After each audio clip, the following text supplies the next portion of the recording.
Imagine having everything. You have the latest smartphone in your pocket, a high-speed internet connection that brings the world to your fingertips, and a career that keeps you moving at 100 miles an hour. Yet, despite all the gadgets and the hustle, there is a lingering shadow. You feel exhausted. You feel disconnected. You feel like you're running a race on a treadmill that never stops, and you don't even remember why you started running in the first place. You are not alone. We are living in the wealthiest era in human history, but we are also facing a global epidemic of loneliness, anxiety, and burnout. The American dream has, for many, turned into a high-performance nightmare. But what if I told you there is a tiny kingdom tucked away in the frost-peaked Himalayas that has spent the last 40 years proving the rest of the world wrong? While every other nation was obsessed with GDP, gross domestic product, this country decided to measure something else entirely: gross national happiness. This is Bhutan. It is a place where trees outnumber people, where the internet only arrived in 1999, and where the secret to a meaningful life isn't about getting more, but about being more. Today, we aren't just looking at travel footage. We are going to deconstruct 7 life-altering lessons from the happiest place on Earth that you can start using today to reclaim your sanity, your joy, and your soul. Stick with me until the end, because the 7th lesson is a perspective on life and death that will completely flip the way you look at your morning coffee. The first lesson starts with something we often take for granted: the air we breathe. Bhutan isn't just a green country, it is the only carbon-negative country in the world. This means they absorb more CO2 than they produce. For most of us living in concrete jungles, the environment is just a background for our commute. We suffer from what psychologists call eco-anxiety, a deep-seated stress about the state of the planet. But the Bhutanese have a different approach. They don't just protect nature, they belong to it.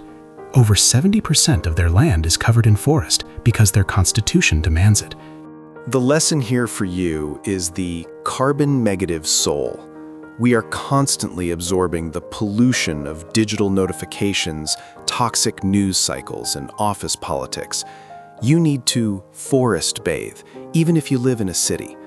Science shows that just 20 minutes near trees lowers cortisol levels significantly. It's about unplugging to recharge.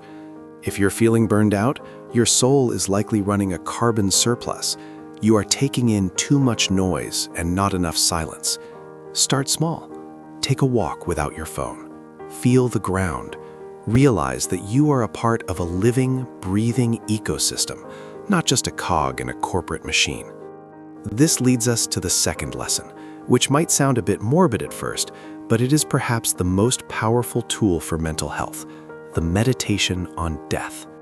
In Western culture, we treat death as a taboo, a terrifying end that we should avoid thinking about at all costs. In Bhutan, people are encouraged to think about death 5 times a day. Why? Because when you acknowledge that your time is finite, your petty anxieties lose their power. That email you're stressed about, that person who cut you off in traffic, that FOMO you feel when seeing someone else's vacation photos, none of it matters in the shadow of the great equalizer. The Bhutanese call it memento mori, remember that you will die. It's not about being depressed, it's about being liberated. When you realize that today could be your last day, you stop wasting your energy on things that don't matter. You become more present, more kind, and more daring. If you knew you had limited time, would you really spend 2 hours scrolling through TikTok? Probably not. You'd call your mom. You'd watch the sunset. You'd finally start that project you've been putting off. Embracing your mortality is the ultimate shortcut to gratitude. Speaking of gratitude, let's talk about the third lesson: the enough mindset. We live in a culture designed to make us feel inadequate. Every advertisement, every Instagram influencer, and every shiny new product is a whisper saying, "You are not enough yet, but you will be if you buy this." This is the hedonic treadmill. We work harder to buy more, only to find that the joy of the new purchase fades in days, leaving us hungry for the next hit. The Bhutanese practice trituk, the art of contentment. They understand that happiness isn't the result of getting what you want. It's the result of wanting what you already have. In a world obsessed with more, the most rebellious thing you can do is say, I have enough. This doesn't mean you stop growing or striving. It means you stop letting your self-worth be tied to your bank account or your job title. Ask yourself, if I never got a promotion again, could I still be happy? If the answer is no, you're a prisoner to your desires. The secret to freedom is realizing that you are already complete. Before we move to the next lesson, I want to ask you something. When was the last time you felt truly connected to the people around you? I don't mean connected through a blue light screen. I mean truly seen. This brings us to the fourth lesson, radical connection. We are currently living through a loneliness epidemic. In the West, we prize hyper-individualism. We want our own cars, our own houses, our own fenced-in yards. We have friends online, but we don't know our neighbors' names. In Bhutan, the community is the safety net.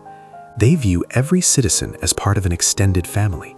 They eat together, they build houses together, and they celebrate together. They understand that humans are social animals. We aren't meant to carry our burdens alone. To heal your own loneliness, you have to break the shell of individualism. Reach out, host a dinner, join a local club, look people in the eye. The Bhutanese secret is that your happiness is directly tied to the happiness of those around you. You cannot be a happy island in a sea of misery. The fifth lesson is about the pace of life, slowing down in a fast world. Our modern world rewards speed. We have fast food, fast fashion, and 5G internet.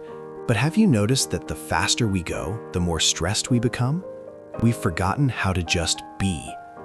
In Bhutan, life moves at the pace of a slow brewing tea. They have a traditional butter tea called suja. It's salty, fatty, and takes time to prepare. It's a ritual. You don't need to move to the mountains to find this. You need micro-meditation. You need monk mode.